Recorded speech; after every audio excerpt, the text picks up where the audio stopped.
Hello again from Jacob's Homestead. Today we'll be making lentil soup, and I'll show you how I do it. This is a recipe I used to make when I had my restaurant, and it was a big seller. Everybody loved it, so stay tuned. This is where I get all my fresh herbs from. I'll get some fresh basil. There's some thyme there. I like my herbs indoors because it's starting to get cold here, so this is what I'll be doing. So what you start with is, I started with this bag of lentils. Okay, open the bag, make sure you rinse your lentils a couple of times, make sure there's no little stones in them or different beans or just old floaties or whatever. So after you get that, and I filled my pan about half the way, okay, with the lentils. And then what I do is I'll put that on the pot to boil. So we started that, it's getting it ready to boil, okay. While that's in the making, come over here and I have some of my fresh herbs. This is parsley right here. This is thyme, basil. Okay, fresh basil. Now you can use these herbs, and if you don't have them fresh, you can use them dried. I like them fresh. And then I have some garlic cloves. Okay, and also you can use garlic powder if you don't have any fresh. And I have an onion, which I have to cut up. Some cayenne pepper. Whoop, butter. And onion powder. I like extra onion. And then of course I use iodized sea salt, and we'll put it all together and I'll be right back. Now this is my little garlic press, which I love because this is hard to do with one hand.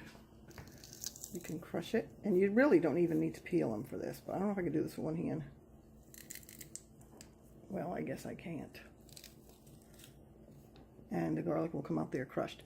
And when I make soup, sometimes I like it like this, and then I just scrape it off with a knife, but I can't do that with one hand, so I'll get back to you in a minute. I'm trying to set this up so you can see it a little better, but for those of you who aren't familiar, you can take an onion, okay?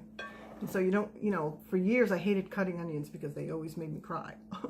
But you can peel the onion, and if you keep your mouth quiet, don't open your mouth, and rinse it after while you're cutting it open. It shouldn't burn your eyes, but something to do with when you breathe it in through your mouth or something.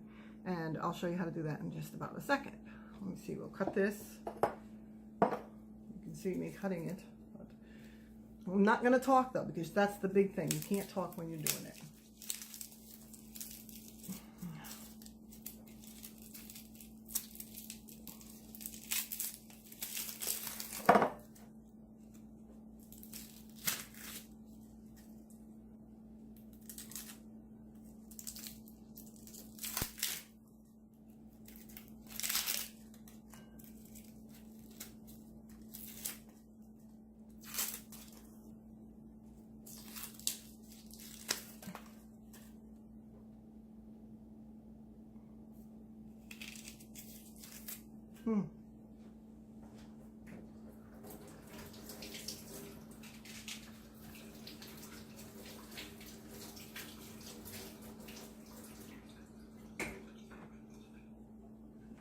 Okay, I rinsed it under the water. Once you get it rinsed under the water, you can open your mouth. I know it sounds weird, but it works. And then you can dice up your onion without crying or feeling, whatever. We got all our ingredients in there. Well, most of them. Now we're going to need to dump our onions in there that we cut up. Okay. Whoop, a couple of pieces more. And then this is cayenne pepper, and I'm just going to add just a little bit.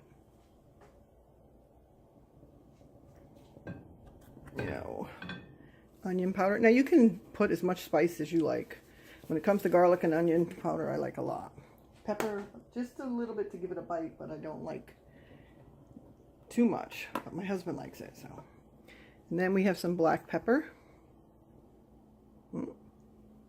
Black pepper's not as hot. All right. And then salt. I'm one of those cooks that don't measure. That's why I have 3 sons that are chefs, and all my kids can cook, because since they were little, I used to have them sit and help me put this in. They wanted to put the teaspoon in or pour that in. I would measure and they would dump it in. But it taught them to like cooking, and now they just love it. And my well, two of my older sons do it for a living. The other one is not a chef anymore, but he still can cook awesome. And they work in very high-class restaurants all over the place. Right now, my two boys are down in Rockland, and they're doing chefs down there, but they started in Bar Harbor and different places in Maine. Okay, and stir that up. Okay, and let that cook for a little bit. Lentils really don't take as long as regular beans. Other beans, you have to soak them overnight. Another thing, in case you're interested, I'll do sometime, is you can soak lentils like for 4 or 5 hours in a jar or something, and then drain the water and then pour them in like a plastic shoebox or some kind of container and keep them covered, and within 3 or 4 days you can grow your own sprouts. Lentil sprouts are amazing on a sandwich. And what you have to do is you have to rinse them every day, change the water, rinse them and drain them.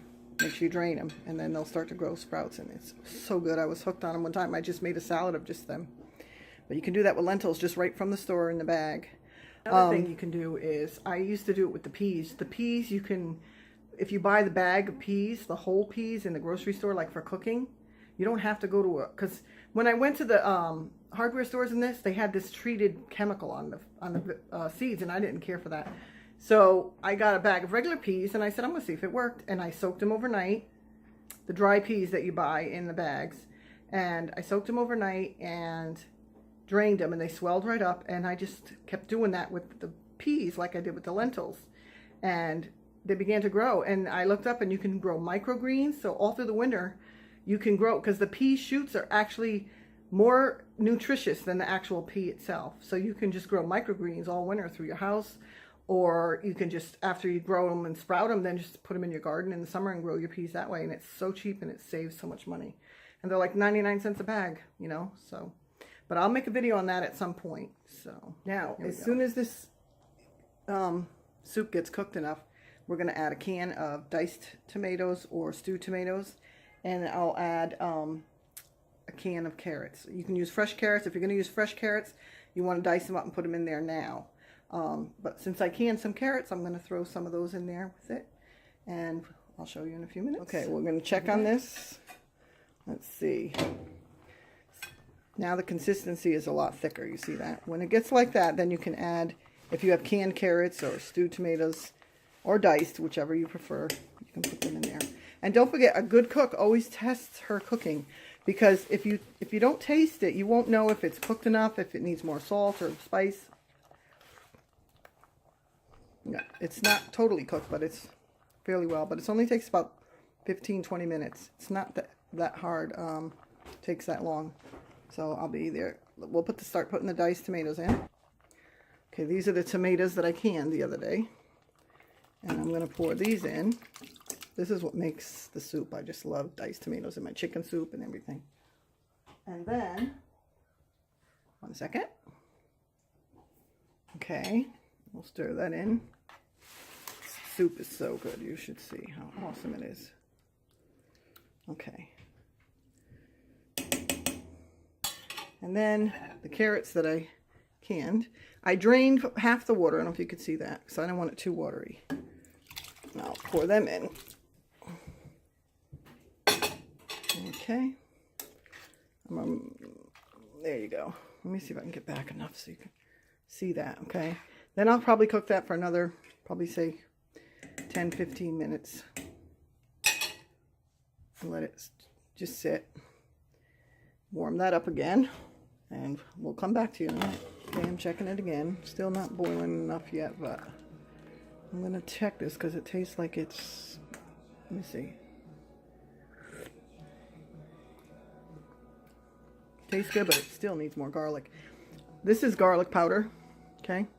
Make sure you buy the kind, well, it's up to you what you want to buy, but I make sure I get the kind that doesn't have the MSG in it. And as much as I put a lot of fresh garlic, I still like garlic powder added. Okay, stir that in. Like I said, you put the spices you like, but if you want this recipe, I keep putting my hand to the side, sorry.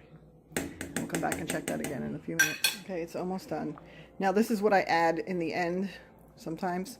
If you can have tomato paste, you can. I don't have tomato paste today, but I use this. It's French's ketchup, but it's no high fructose corn syrup, and it's non-GMO, so it's really good. And I just add a little squirt in there, just a thicken it a little. Not thicken it, but gives it a richer tomatoey taste. And if I had some tomato paste, I'd use that, but that'll work just as well. Okay. It's getting thick. I keep turning this to the side, sorry. Okay. I'll come back when I'm ready to plate it up. So the soup is ready. And I did add another quart of diced tomatoes because I like mine very tomatoey, and it wasn't tomatoey enough. So we're going to taste it. One second. I'm going to taste it. Let's see. It's good. Lots of iron in this too, which is really good for you. So if you like this video, subscribe to our channel.